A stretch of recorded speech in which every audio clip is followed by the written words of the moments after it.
Hello friend, સ્વાગત છે તમારું મારી ચેનલ કેપી હોમ ફૂડ્સમાં। આજે આપણે બનાવીશું ક્રિસ્પી અને ખસ્તા એવા પડવાળા ગળ્યા શક્કરપારા।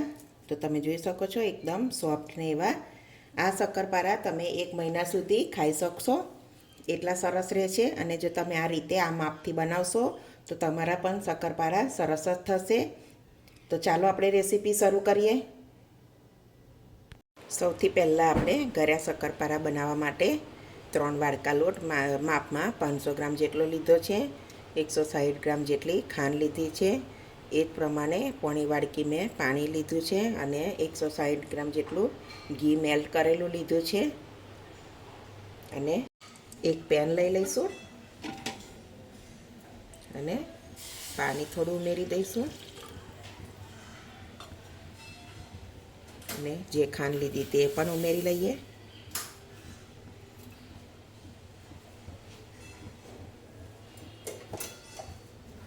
બરાબર એને ઓગાળી લઈશું અને કોઈ ચાસણી નથી કરવાની, ખાંડ વગરે ત્યાં સુધી આપણે એને બરાબર હલાવી અને ઓગાળી લઈશું। તો ખાંડ સરસ ઓગળી ગઈ છે। હવે આપણે ગેસ બંધ કરી દઈશું અને સરસ પાણીને ઠંડુ પડવા દઈશું।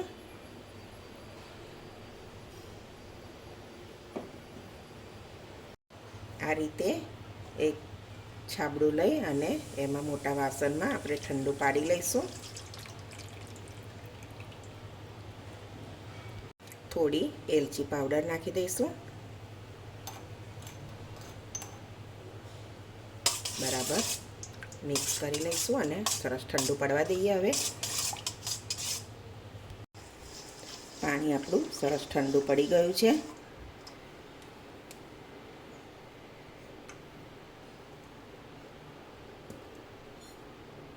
હવે આપણે ગરમ કરેલું ઘી ઉમેરી લઈશું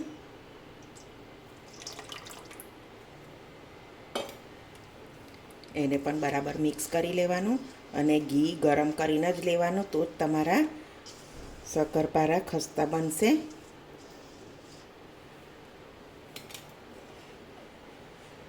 અને એક ચપટી ખાલી મીઠું નાખવાનું, ગળપણને બેલેન્સ સરસ કરશે।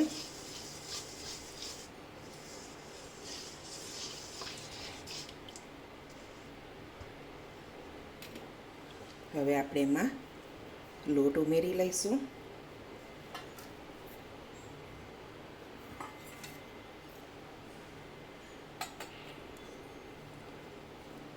બરાબર મિક્સ કરી લઈએ।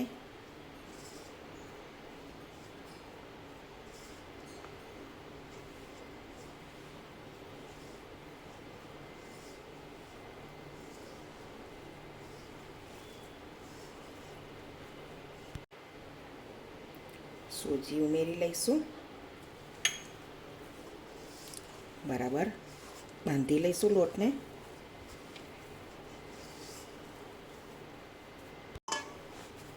આ રીતે સરસ લોટને બાંધી લેવાનો, બહુ કડક પણ નહીં બાંધવાનો અને બહુ ઢીલો પણ નહીં, આપણે ભાખરી જેવો વણી શકાય તેવો બાંધી લેવાનો।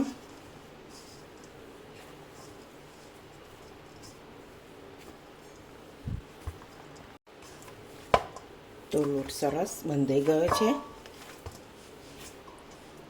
આ રીતે બાંધી લેવાનો।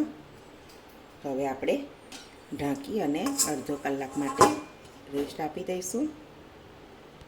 હવે લોટને જોઈ લઈએ, લોટ સરસ બંધાઈ અને રેડી થઈ ગયો છે। હવે આપણે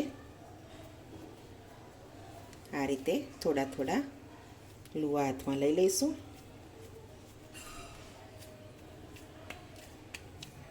અને આ રીતે એક લુવો બનાવી દઈશું। એક પાટલી લઈ લઈશું, એના ઉપર આપણે લુવો મૂકી અને રોટલો વણી લઈશું।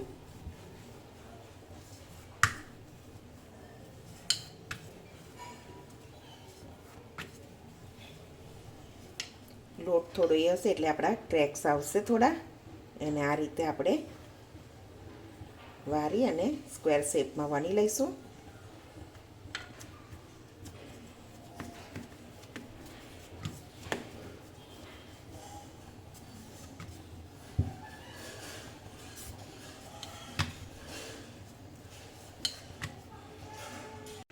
આ રીતે આપણે વણી લેવાનું અને સ્ક્વેર શેપમાં કટ કરી લઈશું.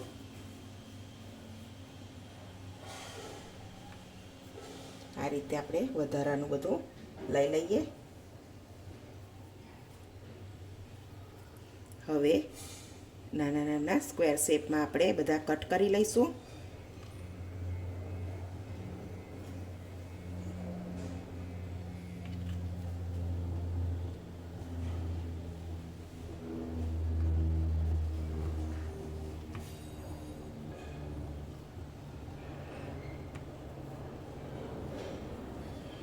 આ રીતે એક સરખા કટ કરી લેવાના, તમે જોઈ શકો છો.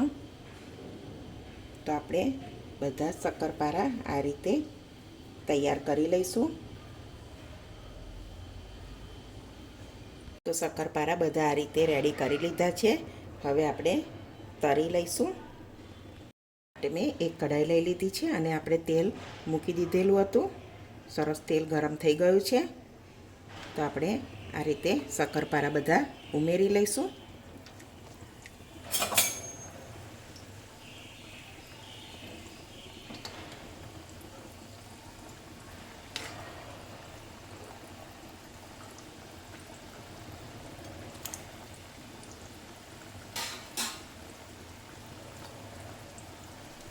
એને તરત એકદમ ફેરવવાના નહીં, થોડા ઉપર આવી જાય તે ઘડી આપણે એને ફેરવી લઈશું. તો આ રીતે બધા ઉપર આવી ગયા છે, તમે જોઈ શકો છો. હવે આપણે ગેસ એકદમ સ્લો રાખવાનો છે અને એને બ્રાઉન કલરના સરસ ક્રિસ્પી થાય ત્યાં સુધી આપણે એને તળી લઈશું.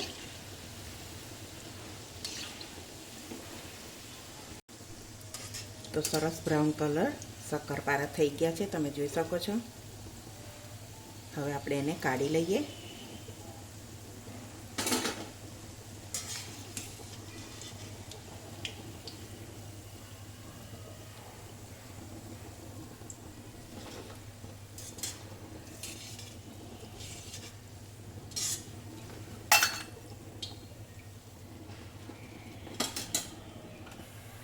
થોડો ગેસ આપણે હવે ફૂલ કરીશું અને બીજા પણ આપણે એ રીતે તળી લઈએ. બીજા પણ આપણે સરસ ધીમા ગેસે એને થવા દઈશું. બીજા પણ સરસ થઈ ગયા છે. સરસ કલર ગોલ્ડન બ્રાઉન. આ રીતે તળી લેવાના બધા જ, એકદમ લાલ નહીં થઈ જવા દેવાના. બધા શક્કરપારા આ રીતે તૈયાર કરી લઈશું તળીને.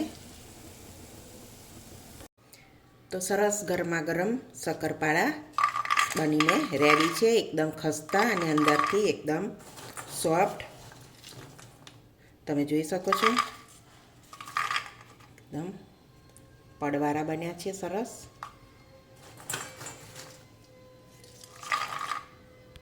તો તમે પણ એકવાર આ રીતે ચોક્કસથી બનાવજો, સરસ બનશે. તો આપણા ક્રિસ્પી અને ખસ્તા એવા શક્કરપારા બનીને રેડી છે, તમે જોઈ શકો છો. એકદમ સોફ્ટ એવા. આ સરસ તમારે ઠંડા થાય, થોડા ગરમ હશે એટલે સોફ્ટ થશે એકદમ, અને ઠંડા થશે એટલે તમારે એકદમ સરસ ક્રિસ્પી અને સરસ થશે. તો તમે 1 મહિના સુધી એરટાઇટ ડબ્બામાં ભરીને રાખશો તો બહુ સરસ રહેશે. તો તમને આજની મારી આ રેસીપી ગમી હોય તો મારા વિડીયોને લાઇક કરજો, તમારા ફ્રેન્ડ ફેમિલીમાં શેર કરજો અને મારી ચેનલને સબસ્ક્રાઈબ કરજો. તો હવે મળીશું એક નવી રેસીપીમાં. ત્યાં સુધી બધાને જય સ્વામિનારાયણ.